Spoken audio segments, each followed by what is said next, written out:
여러분 안녕하십니까? 이경주입니다. 북한 김정은 위원장이 금강산 관광지구를 방문해 남측 시설을 철거하라는 지시를 내렸습니다. 올해 신년사 때만 해도 조건 없는 금강산 관광 재개를 언급했는데 남측과 금강산 관광 사업을 진행했던 선임자들의 정책이 매우 잘못됐다고 비판하는 등 입장이 돌변했습니다. 한편 북한 내부에서는 김정은 정권의 핵과 미사일 개발로 초래된 대북 제재의 여파로 주민들이 어려움을 겪고 있는 사례가 늘고 있다는 소식이 전해졌습니다. 오늘도 국민통일방송 데일리 NK 이광백 대표님과 함께 북한 안팎의 정세를 짚어봅니다. 김정은 위원장이 금강산 관광지구를 방문해 남측 시설을 철거하고 새롭게 관광지구를 꾸리라고 지시했습니다. 우선 김 위원장의 발언 내용부터 간략히 정리해 주시죠. 네, 노동신문 10월 23일자였죠. 그 금강산 관광지구 현지 지도 소식을 전했는데요. 일단 했던 말들을 한번 쭉 볼게요. 금강산의 자연 경관에 어울리는 현대적인 봉사 시설들을 우리식으로 새로 건설해야 된다. 뭐 여기까지는 좋아요. 그리고 이제 남측 건물에 대해서 평가한 대목도 들어있는데요. 민족성이라는 것은 전혀 찾아볼 수 없고, 그리고 범벅식이다. 뭐 이건 뭐 우리식 뭐 외국식 막 뒤섞어 놓았다 뭐 이런 건가 보죠. 그리고 피해 지역에 가설막이나 격리병동 같다. 이거 굉장히 좀 남쪽에서 들으면 되게 기분이 좋지 않은 그런 평가예요. 원색적인 평가. 표현이 극단적이네요. 그래요. 그렇죠. 그리고 건축 미학적으로 심히 낙후할 뿐만 아니라 그것마저 관리가 되지 않아 남루하기 그지없다. 이런 식의 표현을 쓰고 있어요. 어쨌든 금강산 관광지구에 그 건물들을 건설해 놓은 이제 남측의 입장에서 볼 때에는 이게 무슨 말이야 할 정도로 되게 당황스러운 그런 표현을 써가면서 이제 해당 지시를 내리는데요. 그런 대목도 있어요. 기존에 해왔던 금강산 관광 정책에 대한 평가도 들어가 있어요. 네. 손쉽게 관광지나 내주고 앉아서 득을 보려고 했던 선임자들의 잘못된 정책으로 하여 금강산이 10여 년간 방치됐다. 이런 표현도 썼고요. 땅이 아깝다. 이런 표현도 썼어요. 국력이 여릴 적에, 아마 약할 적에 이런 뜻이겠죠. 남에게 의존하려 했던 선임자들의 의존 정책이 매우 잘못됐다. 이런 지적도 있어요. 이게 이제 금강산 남북 공동개발을 결정을 한 건 사실 김정일 국방위원장 때였단 말이죠. 그래서 네. 이런 식의 비판이라면 어떻게 보면 자기 아버지에 대한 비판이기도 한데 그렇게 이제 평가될 수 있는 셈인데 이 대목도 눈에 띄는 대목이고요.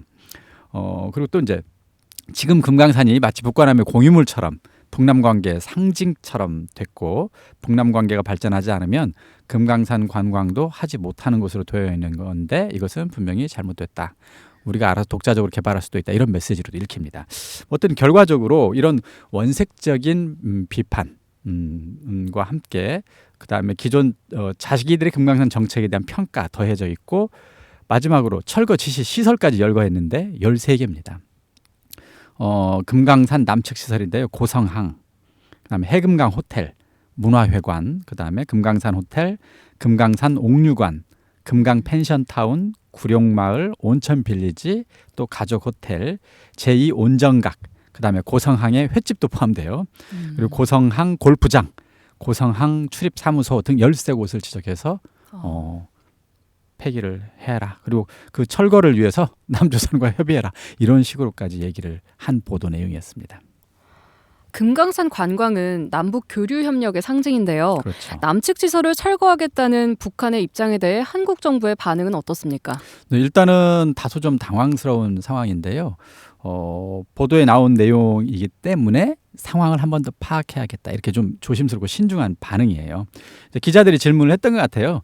조건이 마련되는 대로 금강산 관광 재개에 합의한 작년 9월 평양 남북 공동선언 이걸 번복했다고 해석할 수 있느냐 이렇게 물어보니까 이제 당국자들은 아직은 뭐 번복이라고 하긴 좀 이르고 상황을 좀 더 파악해보겠다 이런 신중한 입장입니다.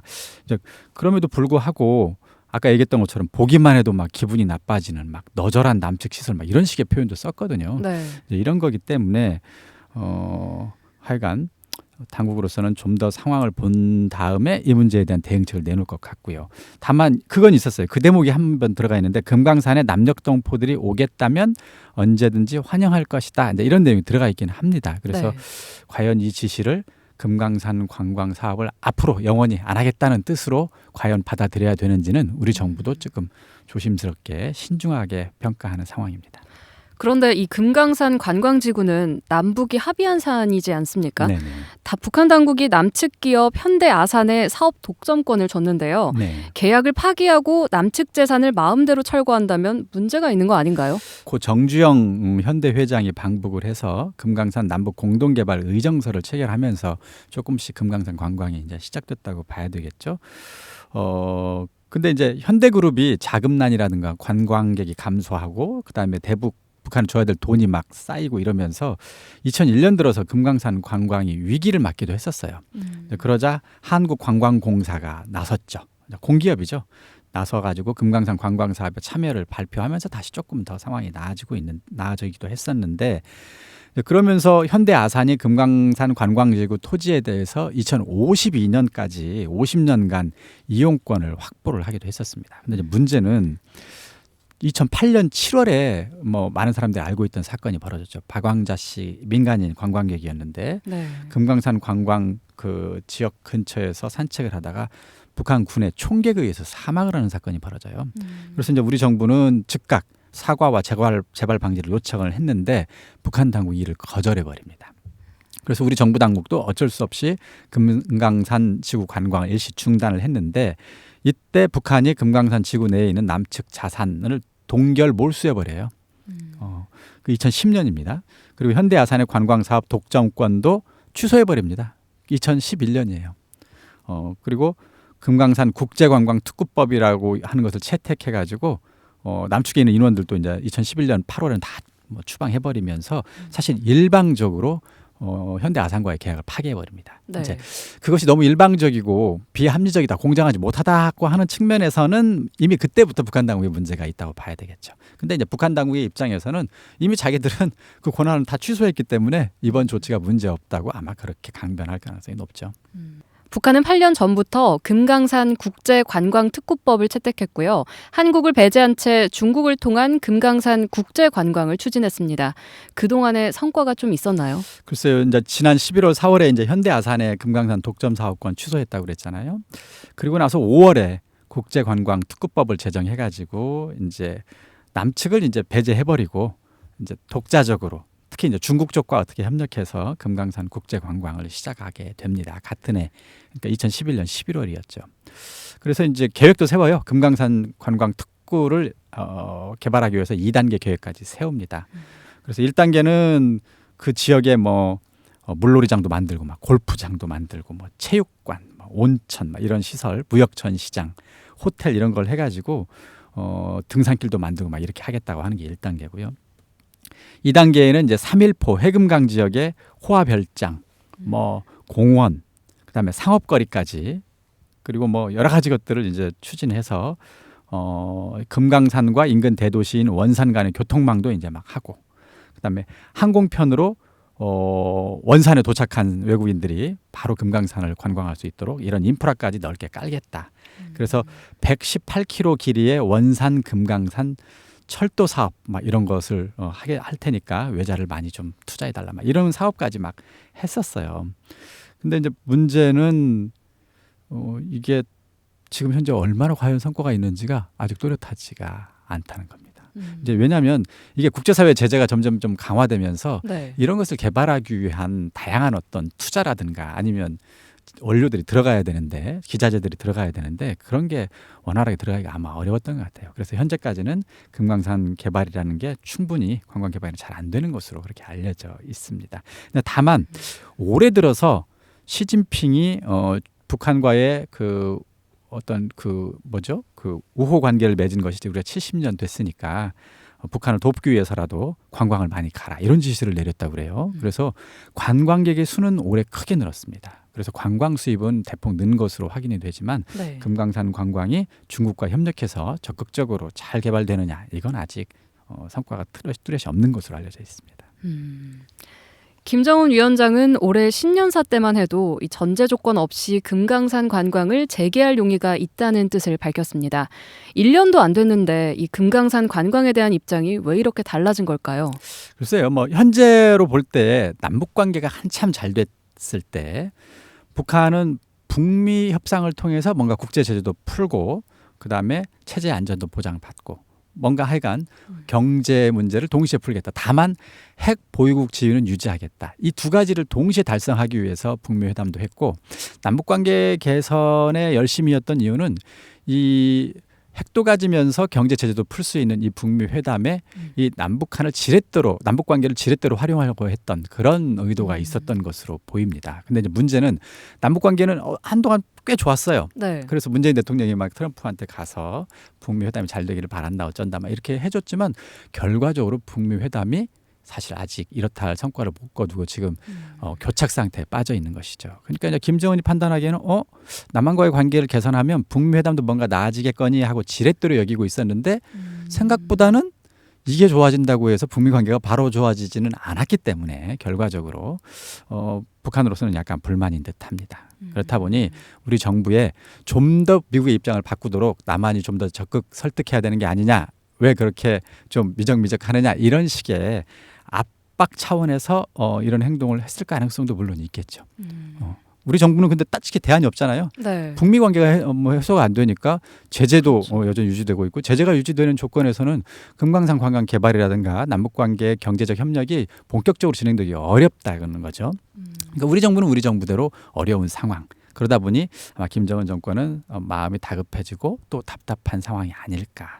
그러니까 이렇게 원색적으로 금강산 관광을 비난하고 평가하는 게 아닐까 싶습니다. 네. 북한이 금강산 관광지구 일대를 세계적인 관광지로 꾸리겠다는 구상을 갖고 있지만 현재 북한 경제 상황을 놓고 볼 때 외부의 투자 없이는 쉽지 않아 보입니다. 또 설령 시설을 건설했다고 해도 외국인들이 관광을 많이 와야 할 텐데요. 비핵화 협상에 성과가 없다면 실현되기는 어렵지 않을까요? 네, 현대 아산이 금강산에 투자한 금액은 사업권 대가로 한 5,579억 원. 이게 달러로 하면 얼마나 될까요? 그러니까 한 5억 달러 정도 됐겠네요. 그리고 시설 투자에 한 2억 달러, 총 한 7억 달러나 되는 막대한 돈을 현대아산이 썼습니다. 네. 근데 이제 문제는 금강산 관광이 덜컥 중단되자 박광자 씨 사망 사건으로 총격 사건으로 중단이 되자마자 지난 11년간 현대아산은 그거보다 거의 2배 이상의 손해를 입고 있어요. 이건 뭘 의미하는 거냐면 이거 자체가 북한의 관광 개발이든 무슨 경제 특구 개발이든 간에 외부에서 투자를 할 때 가장 중요하게 여기는 것 중에 하나는 투자 위험이 있으면 투자를 못 하게 되는 거거든요. 근데 현대아산 보세요. 그 막대한 돈을 투자했는데 그냥 사건 하나 딱 일어나니까 순식간에 사업이 중단되고 10년째 아무것도 못하고 손해만 2배나 입었어요. 이런 상황에서는 안정적인 투자가 불가능한 것이거든요. 그래서 경제적 투자를 위해서 어떤 위험을 줄여주는 안정적으로 투자할 게 있을 수 있게 해주는 그런 정치 개혁이 동반되지 않으면 외국에서 이 투자를 결정하기가 대단히 어려울 겁니다. 이것이 기본적으로 현재 북한의 그 관광 개발이라든가 이런 것이 성과를 내지 못하는 대표적인 이유가 되겠죠. 아마 그렇게는 못하지만 외화벌이는 가능하겠죠. 중국인 막 관광에 늘려서. 그러나 네. 그것을 이런 조건에서는 관광 산업을 위한 투자는 좀 어렵지 않은가 이런 생각이 들고요.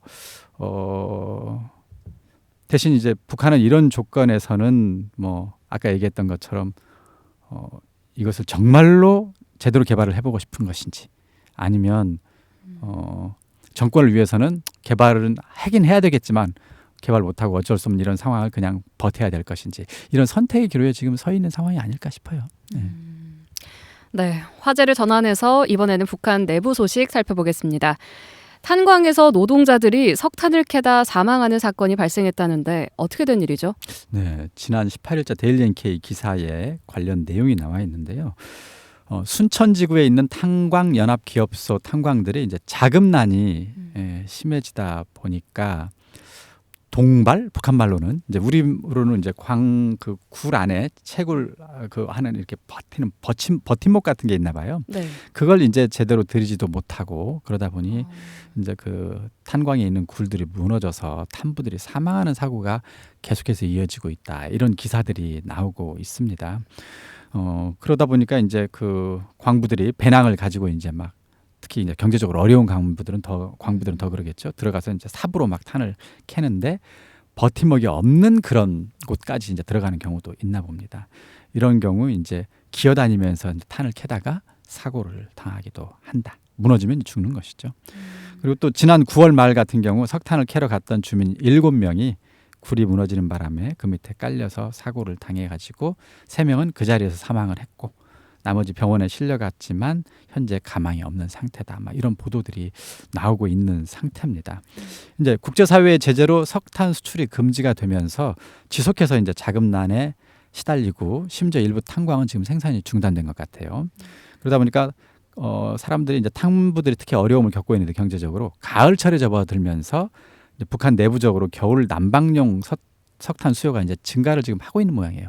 그러니까 이제 어떻게든 이제 일을 해가지고 탄을 캐서 이제 그걸 팔아서 끼니라도 해결해야 되는 그런 상황이 됐는데 그러다 보니 탄광 노동자들이 좀 위험한 곳을 무리하게 석탄 채굴을 하면서 사망 사고가 이어지고 있는 그런 상황이라고 판단이 됩니다. 결국 국제사회의 대북 제재 때문에 북한 주민들이 피해를 보고 있다고 볼 수 있을까요? 글쎄요, 이것을 국제사회 대북 제재 때문에 주민들이 피해를 보는 것이냐 이건 잘 모르겠어요. 그러니까 탄광에서 사람들이 막 깔려 죽고 이런 것들은 엄밀히 말하면 북한 탄광 시설의 열악한 낙후성 그리고 안전 시스템이 충분하지 않은 문제 이런 것들이 근본적 원인이겠죠.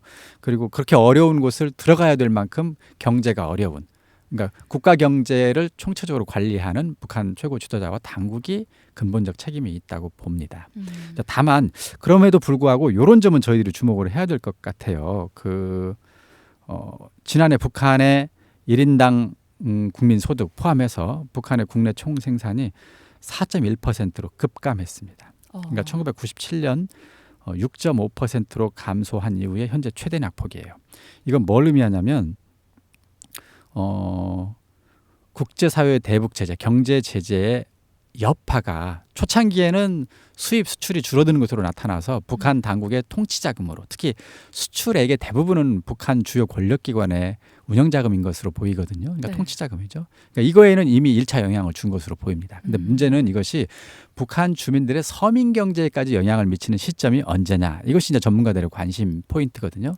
근데 제재가 길어지면 길어질수록 이제 주민들의 경제에까지 영향을 미치기 시작하는 시점이 다가올 것으로 지금 추정이 돼요.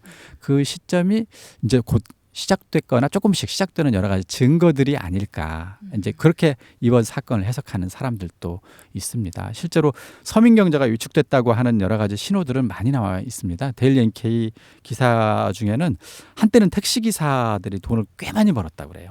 근데 최근에는 서민 경제가 위축되고 택시 타는 사람이 줄다 보니까 어떤 택시기사 같은 경우는 경제난 이런 것을 비관한 나머지 자살을 선택하는 그런 기사도 있을 만큼 그리고 택시가 한때는 돈을 너무 많이 벌었는데 최근에는 택시로 돈 벌기도 매우 어렵다는 이런 이야기도 나오는 걸 보면 이제 국제제재가 점진적으로 북한 주민들의 서민 경제에까지 영향을 미치는 시점이 다가오고 있는 게 아닐까 이렇게 해석이 됩니다.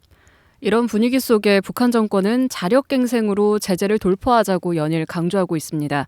이게 과연 해결책이 될 수 있을 거라고 보시나요? 글쎄요. 이건 저는 불가능하다고 봅니다. 사실 지난 70년간 북한 경제가 민족 자립 경제를 국가의 총노선으로 내세우면서 경제를 만들어 왔어요. 근데 이제 1990년대 초반에 국제 사회주의가 무너지면서 사회주의 간의 무역도 사실상 중단됐고 또 그들이 주장하는 민족 경제의 그 결과 이걸로 사실 사회주의 계획 경제가 거의 무너지다시피 했거든요.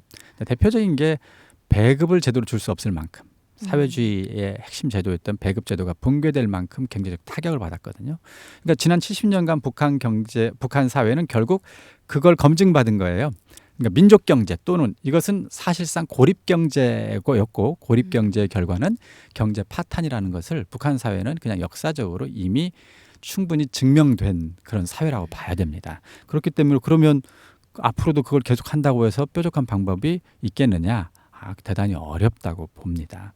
그래서 이건 그냥 제가 볼 때는 실제로 자립경쟁으로 경제를 돌파할 수 있다고 믿는다기보다는 핵을 쥔 상태에서는 제재를 풀 수 없기 때문에 그러면 핵은 참아 놓을 수 없으니 제재를 감수해야 되잖아요. 그러면 제재를 감수하면 방법은 딱 그것뿐이에요. 어떻게든지 그냥 자기들끼리 자력으로 먹고 사는 방법밖에 없기 때문에 그냥 궁여지책으로 내세우는 구호에 불과하다. 저는 그렇게 봅니다. 그러니까 북한 경제를 실제로 개선할 수 있는 유일한 방안은 개방뿐이겠죠. 그러려면 제재 해제거든요. 그러니까 김정은 정권도 그걸 잘 알고 있기 때문에 북미 회담 할 때마다 제재 해제하라고 계속해서 외치고 있다고 저는 봅니다. 네. 네, 잘 들었습니다. 오늘은 금강산 관광지구에 있는 남측 시설을 철거하라는 지시를 내린 그 배경과 대북 제재로 인한 주민들의 피해 상황을 살펴봤습니다. 대표님, 오늘 말씀 감사합니다. 네, 감사합니다.